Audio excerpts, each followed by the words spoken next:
Hello दोस्तों, welcome back to GK master classes. कैसे हैं आप सब लोग? आई होप आप सभी ठीक होंगे। तो दोस्तों, आज आप सबकी डिमांड पे कोशिश की है मैंने, जितने भी डेमोक्रेटिक इंस्टीट्यूशन पे क्वेश्चन बनते थे दोस्तों, सभी क्वेश्चन इस वीडियो में रखे हैं। आप ध्यान से देखिएगा और वीडियो के एंड तक बने रहिए। इसमें बहुत सारी इन्फॉर्मेशन दोस्तों आपके लिए रखी है। वीडियो को बिल्कुल भी स्किप मत कीजिए, एंड तक वॉच कीजिए। और अगर आप जेकेपी कांस्टेबल की तैयारी कर रहे हैं तो काफ़ी इंपॉर्टेंट वीडियो है, आप हमारे साथ बने रहिएगा। चैनल पर पहली बार आए तो चैनल को भी ज़रूर सब्सक्राइब कर लीजिए। बहुत बड़ी पीडीएफ है दोस्तों, मैंने बड़ी मेहनत के बाद ये आपके लिए बनाई है। यहाँ से बाहर मुझे नहीं लगता इस टॉपिक में कोई क्वेश्चन आएगा, तो आप इसको हार्डली 20 से 22 मिनट आपकी मैं लूँगा, इससे कम भी हो सकती हैं। तो आप वीडियो को ध्यान से देखिएगा। कोशिश करना खुद भी साथ साथ अटेम्प्ट करने की, और अपना स्कोर जो है कमेंट सेक्शन में ज़रूर लिखिए। तो चलिए स्टार्ट करते हैं दोस्तों। क्वेश्चन में पूछा जा रहा है दोस्तों, which institution is responsible for making laws in India. Question में पूछा जा रहा है दोस्तों, कौन सा इंस्टीट्यूशन जो है वो क्या करता है, लॉ बनाता है इंडिया में। तो क्या वो प्रेसिडेंट ऑफ इंडिया है, पार्लियामेंट है, इलेक्शन कमीशन है, या सुप्रीम कोर्ट है दोस्तों। क्या आपने राइट आंसर इसका मार्क कर लिया? अगर मैं यहाँ पे राइट आंसर बता दूँ आपको, तो पार्लियामेंट दोस्तों। पार्लियामेंट वही आपका एक बॉडी है जहाँ पे पूरी कंट्री के लिए लॉज बनते हैं, ठीक है। अब पार्लियामेंट में कौन कौन होता है दोस्तों, याद रखना, एग्जाम में पूछा गया है। पार्लियामेंट में 2 हाउसेस होते हैं और प्रेसिडेंट को मिलाकर इनको पार्लियामेंट कहा जाता है। अब यहाँ पे एक्सप्लेनेशन है दोस्तों। दोस्तों, पार्लियामेंट एक सुप्रीम लेजिस्लेटिव बॉडी है, ठीक है। इंडिया की इंडियन पार्लियामेंट में प्रेसिडेंट होता है और 2 हाउसेस होते हैं। कौन कौन से? राज्यसभा, जिसे काउंसिल ऑफ स्टेट भी कहते हैं या अपर हाउस भी कहते हैं, और दूसरा रहता है दोस्तों लोकसभा, जिसे लोअर हाउस भी कहते हैं या हाउस ऑफ द पीपल भी कहते हैं। तो एग्जाम में पूछा जाए पार्लियामेंट में कितने किस किस चीज़ को मिलाकर पार्लियामेंट बनता है दोस्तों, तो याद रखना प्रेसिडेंट और 2 हाउसेस। सिर्फ आप इनके साथ मत जाइएगा, राज्यसभा और लोकसभा, वहाँ पे प्रेसिडेंट भी होता है। तो इन सब को मिलाकर हम पार्लियामेंट कहते हैं। और ये वही बॉडी है दोस्तों, लेजिस्लेटिव बॉडी, जहाँ से पूरी कंट्री के लिए लॉज जो है यानी कानून बनते हैं, ठीक है दोस्तों। और प्रेसिडेंट के ही पास पावर है, वो सम्मन करता है, दोनों हाउसेस को बुलाता है, और कोई भी मसला होता है उसको डिसॉल्व करते हैं दोस्तों, ठीक है। अब यहाँ पे जो इंपॉर्टेंट इन्फॉर्मेशन है दोस्तों, पहली Lok Sabha, first Lok Sabha was constituted on 17 अप्रैल 1952 में, ठीक है। जैसे ही जनरल इलेक्शन खत्म हुए थे तो लोकसभा जो है वो बनाएगी, ठीक है दोस्तों। पहला सेशन जो है लोकसभा का कब होता है, वो 13 मई को 1952 को फर्स्ट सेशन जो है इसका होता है। तो एग्जाम में ये सारी इंपॉर्टेंट टर्म्स हैं। यहाँ से जो क्वेश्चन बन सकता है दोस्तों, फर्स्ट स्पीकर जो है लोकसभा के कौन थे, वो थे जीवी मौलंकर।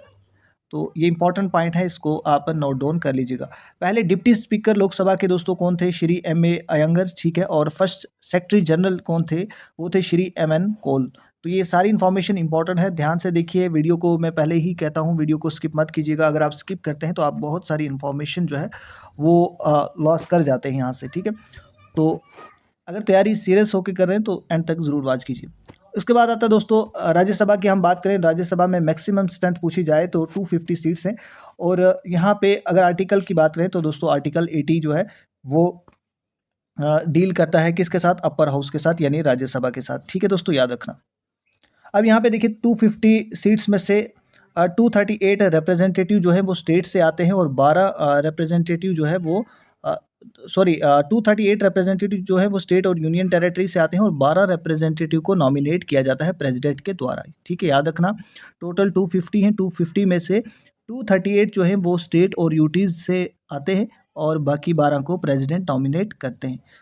करंटली अगर हम स्ट्रेंथ की बात करें, हम मैक्सिमम स्ट्रेंथ फॉर राज्यसभा जो है 245 है, ठीक है, जिसमें से 233 जो है वो इलेक्टेड होते हैं और 12 को नॉमिनेट किया जाता है। तो स्क्रीनशॉट लेना चाहते हैं, ले लीजिएगा।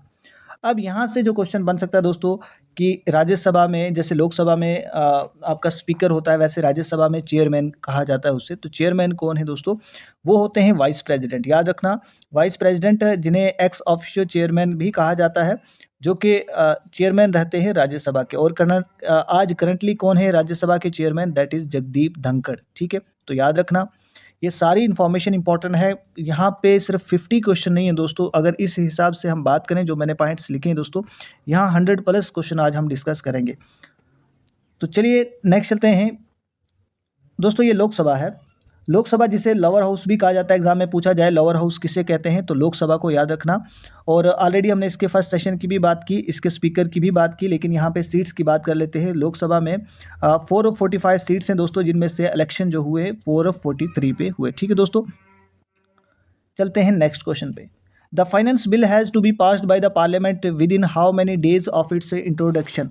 जो फाइनेंस बिल होता है दोस्तों वो पास कब किया जाता है पार्लियामेंट में, जब उसको इंट्रोड्यूस किया जाता है, कितने डेज में करना चाहिए वो पास, तो दैट इज़ 75 डेज। ठीक है दोस्तों, यहाँ पे देखिएगा, the finance bill has to be passed by the parliament within 75 days of its introduction. जब उसको इंट्रोड्यूस किया जाता है उसके 75 दिन में वो पास होना चाहिए। ठीक है, यहाँ पे इंफॉर्मेशन है, फाइनेंस बिल को ओनली लोकसभा में इंट्रोड्यूस किया जाता है।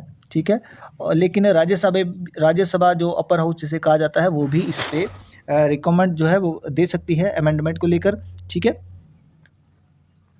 नेक्स्ट चलते दोस्तों नेक्स्ट क्वेश्चन पे। Who was the first speaker of Lok Sabha? Lok Sabha के पहले स्पीकर कौन थे?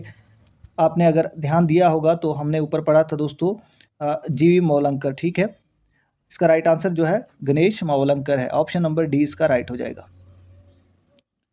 नेक्स्ट क्वेश्चन है, the joint sitting of both the houses is shared by the. दोनों हाउसेज की जॉइंट सीटिंग जो है कौन चेयर करता है दोस्तों? क्या प्रेसिडेंट है, वाइस प्रेसिडेंट है, प्राइम मिनिस्टर है या स्पीकर है? आई होप आपने भी आंसर मार्क कर लिया होगा। यहाँ पे जो राइट आंसर है दैट इज प्रेसिडेंट। ठीक है, प्रेसिडेंट ऑफ इंडिया दोनों हाउसेज को, लोकसभा को भी राज्यसभा को भी इकट्ठे प्रेजाइड करता है, जॉइंट सीटिंग। ठीक है दोस्तों, नेक्स्ट है, काफ़ी इंपॉर्टेंट क्वेश्चन है, which article of the constitution of India deals with the sessions of the parliament? कौन सा आर्टिकल डील करता है पार्लियामेंट के सेशन को लेकर? तो यहाँ पे जो इसका राइट आंसर है आर्टिकल 85। ठीक है, चले नेक्स्ट दोस्तों, यहाँ पे देखिएगा दोस्तों, आर्टिकल 85 जो है वो डील करता है सेशन को लेकर, लेकिन आर्टिकल 79 टू आर्टिकल 122 जो पार्ट 5th में आता है दोस्तों, ये डील करता है जो प्रोसीजर होता है, पावर्स होती हैं पार्लियामेंट की, उनको लेकर डील करता है। एग्जाम में पूछा जाए पावर्स एंड प्रोसीजर जो है पार्लियामेंट का, वो किस आर्टिकल, कौन से आर्टिकल कहाँ से कहाँ तक डील करते हैं, तो याद रखना 79 से 122। देखिए दोस्तों, पार्लियामेंट के 3 इंपॉर्टेंट सेशन है। बजट सेशन होता है, यहाँ पे मॉनसून सेशन होता है और विंटर सेशन होता है। बजट सेशन का अगर एग्जाम में पूछा जाए कब से कब होता है, Feb to May, July to September, November to December. दोस्तों अगर आप नायब तहसीलदार एसआई या कोई भी एग्जाम है पटवारी का, तो आपके लिए भी ये वीडियो काफ़ी इंपॉर्टेंट है। हर एक इन्फॉर्मेशन मैंने इस वीडियो में रखी है। देखिए दोस्तों, कुछ इंपॉर्टेंट आर्टिकल्स हैं, स्क्रीनशॉट आप ले लीजिएगा। आर्टिकल 79 जो है वो कॉन्स्टिट्यूशन ऑफ पार्लियामेंट की बात करता है। आर्टिकल 80 जो है वो composition of council of state यानी राज्यसभा की बात करता है। आर्टिकल 81 जो है वो लोकसभा की बात करता है। आर्टिकल 82 डिलिमिटेशन ऑफ कॉन्स्टिट्यूंसीज की बात करता है। आर्टिकल 83 दोस्तों duration of house of the parliament की बात करता है। 84 आर्टिकल जो है क्वालिफिकेशन, जो पार्लियामेंट में मेंबर्स होते हैं उनकी क्वालिफिकेशन की बात करता है। आर्टिकल 85 हमने पढ़ा, सेशन जो पार्लियामेंट का होता है। Article 86 rights of the president to address the house, president के वो राइट्स जिनसे वो हाउस को एड्रेस कर सकता है उनकी बात करते हैं। आर्टिकल 87 स्पेशल एड्रेस की बात करता है जो प्रेसिडेंट करता है। उसके बाद दोस्तों आर्टिकल 88 है right of ministers and attorney general of the house. ठीक है, तो ये सारे इंपॉर्टेंट आर्टिकल्स हैं, हो सकता है एग्जाम में कोई आर्टिकल पूछा जाए। नेक्स्ट है दोस्तों, which institution is responsible for interpreting the constitution and protecting the fundamental rights of the citizens? Question में पूछा जा रहा है दोस्तों, यहाँ पे फंडामेंटल राइट्स की प्रोटेक्शन को लेकर, इंटरप्रेट को लेकर कौन सा इंस्टीट्यूशन जो है वो रिस्पॉन्सिबल होता है दोस्तों? तो हमने जब फंडामेंटल राइट्स डिस्कस किए थे तो वहाँ पे भी बात की थी कि सुप्रीम कोर्ट को गार्डियन कहा जाता है फंडामेंटल राइट्स का भी और संविधान का भी। ठीक है, तो ऑप्शन नंबर डी इसका राइट हो जाएगा। अब कुछ इंपॉर्टेंट आर्टिकल्स हैं जो एग्जाम पॉइंट ऑफ व्यू से इंपॉर्टेंट है, एग्जाम में पूछे जा सकते हैं। आर्टिकल 131 जो है दोस्तों ये ओरिजिनल जुरिडिक्शन की बात करता है सुप्रीम कोर्ट की। आर्टिकल 32 जो है रिट जुरिडिक्शन की बात करता है सुप्रीम कोर्ट की। आर्टिकल 143 जो है ये दोस्तों power of president to consult the supreme court, president जो है कंसल्ट कर सकता है सुप्रीम कोर्ट को, आर्टिकल 143 में ये बात की गई है। और आर्टिकल 226 जो है ये हाई कोर्ट्स जो है रिट इशू कर सकता है, तो उसकी पावर जो है यहाँ पे दी गई है। तो ये 4 आर्टिकल इनका स्क्रीनशॉट लेना चाहते हैं ले लीजिएगा, अदरवाइज पीडीएफ भी आपको जब ग्रुप में मिल जाती है तो वहाँ से आप रीड कर लीजिए। नेक्स्ट है दोस्तों, the supreme court of India came into being on. दोस्तों सुप्रीम कोर्ट ऑफ इंडिया जो है कब इस्टेब्लिश हुआ है, बताएं इसका राइट आंसर। तो इसका जो राइट आंसर है 26 जनवरी 1950 को हमारा सुप्रीम कोर्ट ऑफ इंडिया जो है वो इस्टेब्लिश हुआ है। ठीक है, यहाँ देखिएगा दोस्तों सारी इन्फॉर्मेशन जो रेलिवेंट है एग्जाम पॉइंट ऑफ व्यू से इंपॉर्टेंट है वही मैंने यहाँ पे मेंशन की है।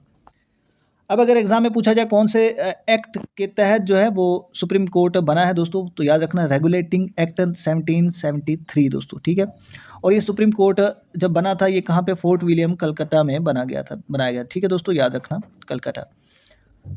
नेक्स्ट है, यहाँ पे देखिए दोस्तों, फर्स्ट जो चीफ जस्टिस थे उनका नाम भी मेंशन है और डेट भी मेंशन है, ठीक है, तो इसको आप रीड कर लीजिएगा। नेक्स्ट चलते हैं दोस्तों, who is the custodian of the constitution in India. हमारे संविधान का कस्टोडियन कौन है? हमने ऊपर भी कहा गार्डियन भी कह सकते हैं हम, कस्टोडियन जो रक्षा करता है दोस्तों। तो दोस्तों वो है supreme court of India, option number D, ठीक है। नेक्स्ट चलते हैं, dash dash was the first women chief election commissioner of India. पहली चीफ इलेक्शन कमिश्नर दोस्तों कौन सी थी? पता है इनमें से राइट आंसर। यहाँ पे जो राइट आंसर है दोस्तों ऑप्शन नंबर सी, ठीक है, रामा देवी। दोस्तों इलेक्शन कमीशन की बात करें, यहाँ पे इंपॉर्टेंट है, पूछा जा सकता है एग्जाम में। इलेक्शन कमीशन दोस्तों एक ऑटोनॉमस और कॉन्स्टिट्यूशनल बॉडी है, ठीक है।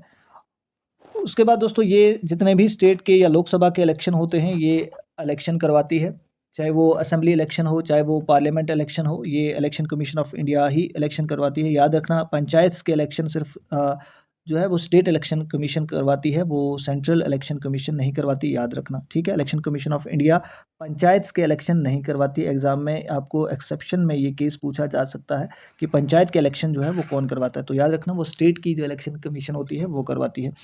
अब एग्जाम में अगर पूछा जाए इलेक्शन कमीशन कब इस्टेब्लिश हुई, तो याद रखना 25 जनवरी 1950 को ये इस्टेब्लिश हुआ है, और आर्टिकल 324 दोस्तों ये डील करता है किसके साथ? इलेक्शन कमीशन के साथ। तो ये भी इंपॉर्टेंट है आर्टिकल, और जो डेट है वो भी याद रखना। और दोस्तों इसमें जो इलेक्शन कमिश्नर होते हैं, यहाँ याद रखना एक चीफ इलेक्शन कमीशन होता है और 2 इलेक्शन कमिश्नर और भी होते हैं, ठीक है। यहाँ देखिए election commission consist of chief election commissioner होता है और इसके साथ 2 इलेक्शन कमिश्नर और भी होते हैं, तो टोटल 3 होते हैं, याद रखना, ठीक है। और इनको अपॉइंट कौन करता है दोस्तों? President appoint chief election commissioner and election commissioner जितने भी होते हैं उनको प्रेसिडेंट ही अपॉइंट करता है, ये बात भी याद रखना, ठीक है। इंपॉर्टेंट है एग्जाम पॉइंट ऑफ व्यू से, सारी इंफॉर्मेशन जो यहाँ है वो इम्पॉर्टेंट है। तो आगे बढ़ने से पहले अगर आप कांस्टेबल की तैयारी कर रहे हैं, सीरियस एस्पायरेंट है, या अभी भी आप कहीं इधर उधर भटक रहे हैं, तो ऐसा मत करिएगा। अगर आप जॉब लेना चाहते हैं तो ज़रूर एक बार ये नोट्स को लीजिए। यहाँ आपको थ्योरी, जैसे मैं यहाँ करवाता हूँ, थ्योरी प्लस एक्सप्लेनेशन होती है, और उस एक्सप्लेनेशन में वही चीज़ें होती हैं जो आप खुद घर बैठ के भी पढ़ सकते हैं, जो रेलिवेंट है, जो एग्जाम पॉइंट ऑफ व्यू से इंपॉर्टेंट है। ऐसा नहीं है कि मैं यहाँ पे डिटेल थ्योरी दे दूँ और आप उसी में उसको रीड करने पड़ जाओ, बाद में कोई फ़ायदा नहीं होता है। यहाँ पे ट्रिकी नोट्स होते हैं और बिल्कुल एग्ज़ाम ओरिएंटेड। वैसे ही हमने इंग्लिश के बनाए हैं 25 मार्क्स के, जम्मू कश्मीर के 10 मार्क्स के, Indian GK current affairs 25 marks का, बेसिक कंप्यूटर 15 मार्क्स का। ये नोट्स दोस्तों इसमें रीजनिंग और मैथ नहीं होगा, 75 मार्क्स के ये नोट्स आपको अवेलेबल हो जाएंगे, ठीक है। आपको करना क्या है, और इसके साथ दोस्तों इतना ही नहीं, आपकी तैयारी को और अच्छे लेवल करने के लिए हमने यहाँ पे प्रीवियस पेपर भी आपके लिए रखे हैं, और पीवाईक्यूज जो जेकेएसएसबी के क्वेश्चन पूछे हुए हैं प्रीवियस पेपर्स में वो 2500 प्लस पीवाईक्यूज रखे हैं। फुल लेंथ मॉक टेस्ट हैं, जीके के मॉक टेस्ट हैं। यहाँ पे 3000 वन लाइनर क्वेश्चन है दोस्तों, जो स्टैटिक जीके रहता है। जम्मू कश्मीर के 1000 क्वेश्चन है, वन लाइनर क्वेश्चन है, जो आपका टाइम भी सेव करेंगे और आपकी तैयारी को भी एक अच्छे लेवल तक लेकर जाएंगे। और टॉपिक वाइज एमसीक्यू जो काफ़ी इंपॉर्टेंट रहते हैं तैयारी के लिए। तो दोस्तों ये सारी ये जितना भी नोट्स है, जितना भी मटेरियल है दोस्तों, ये कोई 1000 नहीं है, कोई 4000 नहीं है, 5000 इसकी प्राइस नहीं है, जस्ट आपको 199 में मिल रहा है, और हर एक बच्चा इसको अफोर्ड कर पाता है, कोई बड़ी रकम तो नहीं है। तो करना क्या दोस्तों, आप कांटेक्ट कर सकते हैं गिवन नंबर पे, और आपसे रिक्वेस्ट है कॉल नहीं करिए, बार बार मैं बोलता हूँ और फिर बच्चे कॉल करते हैं। मैसेज कर दें व्हाट्सएप पे, आपको वहाँ पे मिल जाता है, और मैक्सिमम बच्चों ने इसको परचेज़ किया और बहुत अच्छा फीडबैक भी मिला है। तो ग्रुप की लिंक भी मिलेगी वहाँ पे, डेली की पीडीएफ जो हम बनाते हैं वो ऑलरेडी वहाँ पे मिल जाती है। तो अभी ज्वाइन कीजिए अगर आप सीरियस हैं, जॉब लेना चाहते हैं, अदरवाइज टाइम वेस्ट कर रहे हैं तो आप करते रहिए। नेक्स्ट चलते हैं दोस्तों, which of the following is constituted under the article 280 of the constitution of India. Simple पूछ रहा है दोस्तों, 280 आर्टिकल किसके साथ डील कर रहा है, ठीक है। तो यहाँ पे फाइनेंस कमीशन के साथ डील करता है, ठीक है। ये देखिए दोस्तों, फाइनेंस कमीशन ऑफ इंडिया जो है ये प्रेसिडेंट के अंडर दोस्तों कॉन्स्टिट्यूट की जाती है, और अंडर आर्टिकल 280, ठीक है, एग्जाम में पूछा जाए तो ध्यान रखना। नेक्स्ट चलते हैं दोस्तों,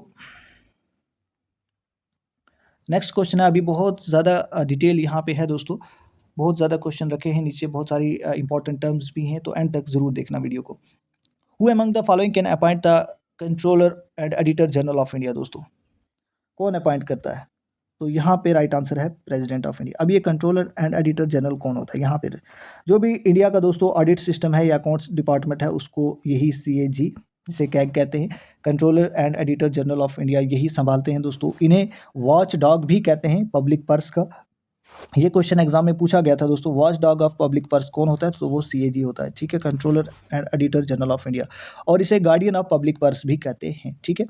आर्टिकल इनके साथ दोस्तों कौन सा डील करता है, आर्टिकल 148 डील करता है। और इनका टेन्योर कितना रहता है, 6 साल तक ये ऑफिस होल्ड कर सकते हैं, या अगर इनकी एज पहले 65 हो जाती है 6 साल के होने से पहले ही, तो ये रिज़ाइन इनको करना पड़ता है, ठीक है।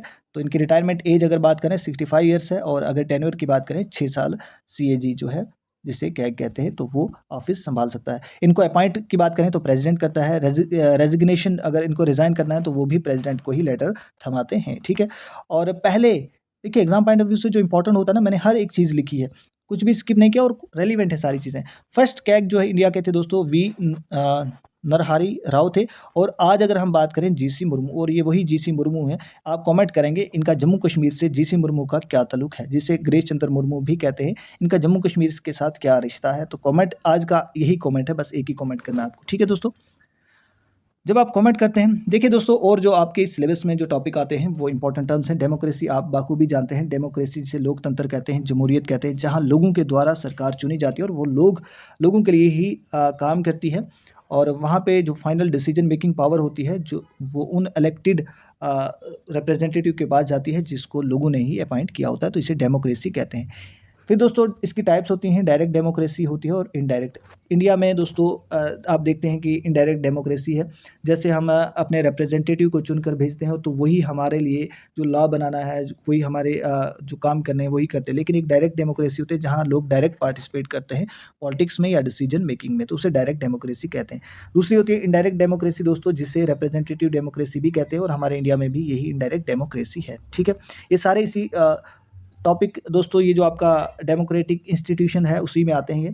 उसके बाद आता है दोस्तों यूनिवर्सल एडल्ट फ्रेंचाइज क्या है, एग्जाम में पूछा जाए तो दोस्तों ये ऐसे राइट को कहते हैं कि जब 18 साल की उम्र हो जाती है तो हर एक किसी को अधिकार है कि वो अपना वोट कास्ट कर सकता है, ठीक है। After attaining the 18 year age, हर एक सिटीजन को, नागरिक को, विदाउट एनी डिस्क्रिमिनेशन, चाहे उसकी कास्ट कौन सी है, उसका कलर कौन सा, उसका क्रीड, जेंडर, उसका रिलीजन कौन सा है, सेक्स कौन सा है, मेल है फीमेल है, तो कोई भी है 18 साल अगर उसकी उम्र है तो वो वोट कर सकता है। इसे इसे ही कहते हैं यूनिवर्सल एडल्ट फ्रेंचाइज, ठीक है दोस्तों। अब है एक दोस्तों सिविल राइट मूवमेंट। ये सिविल राइट मूवमेंट दोस्तों ये USA में चली थी, यूनाइटेड स्टेट्स में चली थी। यहाँ पे रेशल नस्ल को लेकर डिस्क्रिमिनेशन होती थी दोस्तों, बहुत भेदभाव होता था। और टाइम पीरियड याद रखना 1954 टू 1968 में ये मूवमेंट चली थी, इसे सिविल राइट मूवमेंट कहते हैं। कॉन्स्टिट्यूशन दोस्तों क्या होता है, कॉन्स्टिट्यूशन आपको पता है संविधान या आइन जिसे उर्दू में कहते हैं, जो सेट ऑफ रूल्स होते हैं जिसमें रूल्स एंड रेगुलेशन होते हैं ताकि कंट्री को कैसे चलाना है, देश को कैसे गवर्न करना है, कैसे चलाना है, उसके लिए रूल्स एंड रेगुलेशन लिखे जाते हैं, और वही एक डॉक्यूमेंट है जिसे कॉन्स्टिट्यूशन कहते हैं, ठीक है दोस्तों। बाई इलेक्शन क्या होता है, याद रखना दोस्तों, ये काफ़ी इंपॉर्टेंट टर्म है और ये आपके इसी टॉपिक में आती है। बाई इलेक्शन क्या होता है दोस्तों, जब इलेक्शन जो है, पहले मान लो इलेक्शन हुए, अभी जैसे आप जम्मू कश्मीर को देख लो, अभी इलेक्शन हुए, तो कुछ ऐसी कॉन्स्टिट्यूंसी हो जाती हैं जहाँ पे किसी की डेथ हो जाती है, कोई MLA जो है वो लड़ा या जीता तो फिर उसकी डेथ हो जाती है, या वो कुछ टाइम के बाद रिज़ाइन कर देता है, तो वहाँ पे उस सीट पे, उस कॉन्स्टिट्यूंसी में दोबारा जब इलेक्शन होता है तो उसे कहते हैं बाई इलेक्शन, याद रखना बाई इलेक्शन। या उसे डिसक्वालीफाई, कोई मेंबर जीत के आता है उसको डिसक्वालीफाई किया जाता है पार्लियामेंट लाज के द्वारा, वहाँ पे उसका क्राइटेरिया अच्छे से मेंशन नहीं किया गया, या कोई भी रीज़न बनता है उसको डिसक्वालीफाई किया, या उसकी डेथ हो जाती है, या कोई और रीज़न है, तो उस सीट पे फिर दोबारा से इलेक्शन होता है, उसे कहते हैं बाई इलेक्शन, याद रखना। ये इंपॉर्टेंट टर्म से पूछी जा सकती हैं। उसके बाद यहाँ पे देखिए mid term elections. Mid term election क्या होते हैं दोस्तों, अगर मान लो विधानसभा जो होती है या असेंबली होती है उसको क्या कर दिया जाता है, डिसॉल्व कर दिया जाता है, उसको ख़त्म कर दिया जाता है। अभी 5 साल उनको नहीं हुए या 6 साल, जितना भी टेन्योर उनका होता है, तो उससे पहले ही उसको गवर्नर या प्रेसिडेंट या कोई भी डिसॉल्व कर देता है। तो उसके बाद जैसे ही इलेक्शन होते हैं उसी टाइम पीरियड में उसे कहते हैं mid term election. I hope आपको चीज़ें समझ आ रही होंगी, आराम से वीडियो को स्पीड कम करके भी आप देख सकते हैं। उसके बाद होता है जनरल इलेक्शन दोस्तों, जैसे जनरल इलेक्शन 5 साल के बाद होते हैं लेजिस्लेचर के, तो या लोकसभा के, तो उसे जनरल इलेक्शन कहते हैं, ठीक है। कंपेन क्या होती है दोस्तों? आप सभी जानते हैं जैसे पॉलिटिकल पार्टीज़ या पॉलिटिकल जो भी आपका रिप्रेजेंटेटिव होता है, जो इलेक्शन लड़ रहा होता है, वो कंपेन करता है, अपने वोटर्स के पास जाता है, अपना मैनिफेस्टो रखता है, अपनी बातें रखता है, उसे कहते हैं कंपेन। ये छोटी-छोटी टर्म है। कॉन्स्टिट्यूएंसी आप जानते हैं जिस वो एरिया पर्टिकुलर एरिया जहाँ से एक बंदा जो है वो इलेक्शन लड़ रहा है, उसे कॉन्स्टिट्यूएंसी कहते हैं, उसका एक पर्टिकुलर एरिया होता है, ठीक है? उसके बाद दोस्तों इलेक्टोरेट कौन होते हैं दोस्तों? इलेक्टोरेट दोस्तों जो पीपल होते हैं जो वोट करते हैं इलेक्शन में, उन्हें कहते हैं इलेक्टोरेट। फ्रेंचाइज क्या होता है दोस्तों? वो राइट जहाँ पे लोग जो हैं वोट कर सकें, अपने रिप्रेजेंटेटिव को चुन सकें, अपने नुमाइंदे को चुन सकें, उसे कहते हैं फ्रेंचाइज, याद रखना। नेक्स्ट क्वेश्चन है दोस्तों, who was the first election commissioner of India? पहले इलेक्शन कमिश्नर दोस्तों कौन है? तो वो है Sukumar Sen. Option number A इसका राइट हो जाएगा। अब यहाँ पे देख लीजिएगा इनका टाइम पीरियड भी कब से कब तक रहे हैं। नेक्स्ट है, which article of Indian constitution states that there would be an election commission to control direct election in India? ऊपर हमने पढ़ा था दोस्तों, कौन सा आर्टिकल इलेक्शन कमीशन के साथ डील करता है, ठीक है, जहाँ पे डायरेक्ट इलेक्शन करवाए जा सकें। तो ये है दोस्तों आर्टिकल 322, ठीक है दोस्तों। इलेक्शन कमीशन क्या है दोस्तों? क्या कॉन्स्टिट्यूशनल बॉडी है, सेचुरेटरी बॉडी है, इलेक्टिव बॉडी है, या इनमें से कोई नहीं? तो इलेक्शन कमीशन क्या है? एक कॉन्स्टिट्यूशनल बॉडी है, ठीक है। वीडियो को स्किप नहीं करना, अभी आपके लिए रेलिवेंट इन्फॉर्मेशन एंड पे है जहाँ से क्वेश्चन बनने के ज़्यादा चांसेस हैं। Where is the headquarter of sports authority of India situated? Sports authority का हेडक्वार्टर दोस्तों कहाँ पे है? तो वो है न्यू दिल्ली में। ऑप्शन नंबर ए इसका राइट हो जाएगा। अब यहाँ पे कुछ इंपॉर्टेंट हेडक्वार्टर्स है जो एग्जाम में पूछे जा सकते हैं। आरबीआई का हेडक्वार्टर दोस्तों मुंबई में है, यूपीएससी का यूनियन पब्लिक सर्विस कमीशन का न्यू दिल्ली में है, सेबी का मुंबई में है, नाबार्ड का पूछा गया था एक एग्जाम में, मुंबई में है, तराई का न्यू दिल्ली में है। इसी तरह से आप इनको भी देख सकते हैं, फांसी का न्यू दिल्ली में है, बीसीसीआई का मुंबई में है, आईआरडीएआई का हैदराबाद में है, सीएसआईआर का न्यू दिल्ली है, सेंट्रल पोल्यूशन कंट्रोल बोर्ड का न्यू दिल्ली है, इसरो का बेंगलुरु है, पूछा जा सकता है, इंपॉर्टेंट है। नीति आयोग इसकी फुल फॉर्म भी पूछी जाती है, इसका भी न्यू दिल्ली है, ये भी इंपॉर्टेंट है। एलआईसी मुंबई है।